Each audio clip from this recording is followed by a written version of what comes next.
তো আমিও শুনেছি যে নাসির ভাই আমাদের টিমে আসার কথা, আসলে তো খুবই ভালো, যেহেতু আমাদের হয়তো শান্ত, সৌরভ ভাই এবং নাহিদ রানাকে আমরা হয়তো পাবো না আর কি সুপার লিগ থেকে।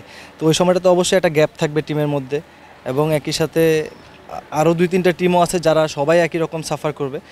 সো একটু চ্যালেঞ্জিং হবে সবার জন্য, বাট যদি নাসির ভাই আমাদের টিমে আসে অবশ্যই আমাদের টিমের ব্যালেন্সটা একটু ভালো হবে। গেল কয়েক বছর ধরে আপনি তো আবাহনীকেও হ্যাট্রিক শিরোপা জিতিয়েছেন ক্যাপ্টেন হিসেবে। গেল কয়েক বছর ধরে নানা কারণেই হোক না কেন আবাহনী দলটাকে নিয়ে নানা ধরনের নেতিবাচক কথা হয়েছে অনেক বেশি। এবার কি আসলে আবাহনী তারা যে আসলে ফেয়ার ক্রিকেট খেলে কিংবা খেলে না, মানে এবারের আবাহনীর পারফরমেন্সটা কি সেই আগের আসরগুলোর জন্য কিছু একটা জবাব কিনা, যারা এগুলো নিয়ে আলোচনা সমালোচনা?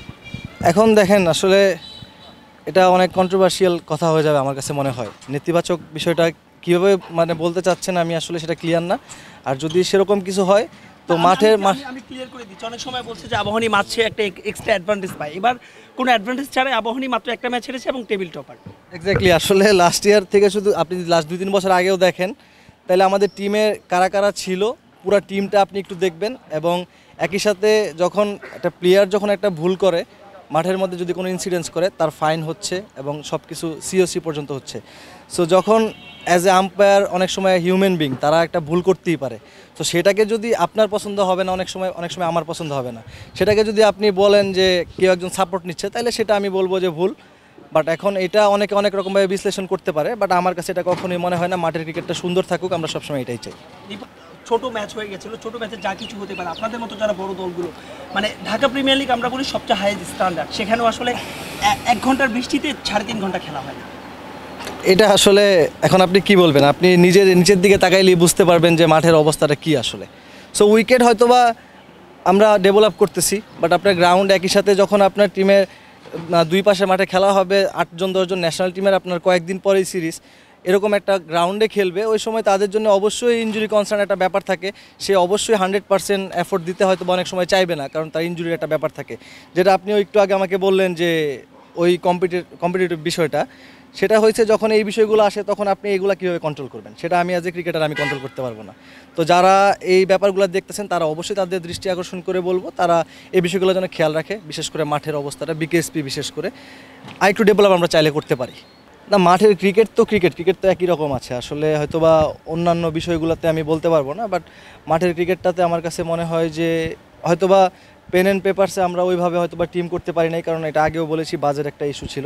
সো যারা টিমে আছে সবাই যা প্রুফ করা ক্রিকেটার, এমন না যে কেউ নতুন আসছে এখানে, এবং যারা যেই সময় অপরচুনিটি পাচ্ছে সবাই পারফর্ম করতেছে টিমের জন্য। না অবশ্যই দেখেন, আসলে আজকেও 250-র উপর স্ট্রাইক রেটে ব্যাটিং করেছে, লাস্ট ম্যাচে হয়তো বা 90 স্ট্রাইক রেটে ব্যাটিং করেছে। আসলে আমার যে জিনিসটা ভালো লেগেছে যে ও ক্রিকেটটা ওয়ান ডে ক্রিকেটটা বিশেষ করে যেভাবে ধরা লাগে ও আমার কাছে মনে হয় পুরোপুরি ধরতে পেরেছে।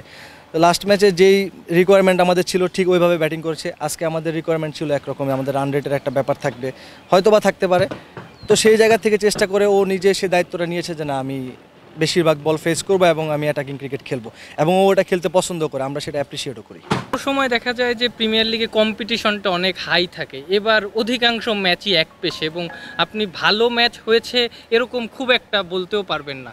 তো একটু মনে হচ্ছে কিনা যে একটু ডাউনগ্রেডেড হয়েছে ঢাকা প্রিমিয়ার লিগটা? এটা অনেক ধরনের ইস্যু থাকতে পারে, আমার কাছে মনে হয় যে একটু ডিফিকাল্ট কন্ডিশন যাচ্ছে সব কিছু মিলে। তবে আমরাও আশা করতেছি যে আরেকটু কম্পিটিটিভ হবে হয়তো সুপার লিগ ক্রিকেট থেকে। তারপর একটা গরম তো অবশ্যই একটা ফ্যাক্ট। সো এই জায়গা থেকে রোজার মাঝখানে খেলা হয়েছে, তো প্লেয়ারদের বডি রিকভারির একটা ব্যাপার ছিল। সো সব কিছু মিলে এখন ঈদের পরে মাশাআল্লাহ আমরা ভালো শুরু করেছি এবং পুরো টুর্নামেন্টটা ভালো যাবে সেই আশা করি, এবং ভালো টুর্নামেন্ট সামনে আসবে সেটাও আশা করতেছি। চেষ্টা করি আসলে কন্ট্রিবিউট করার টিমকে, যখনই অপরচুনিটি আসে ওই সময়টাতে সবসময় চেষ্টা করি যে কীভাবে টিমকে কন্ট্রিবিউট করা যায় এবং টিম জেতানোর পিছনে কীভাবে অবদান রাখতে পারি। সো এই টার্গেটটাই সবসময় থাকে। আজকে বোলিংয়ে 4 উইকেট নিয়েছেন।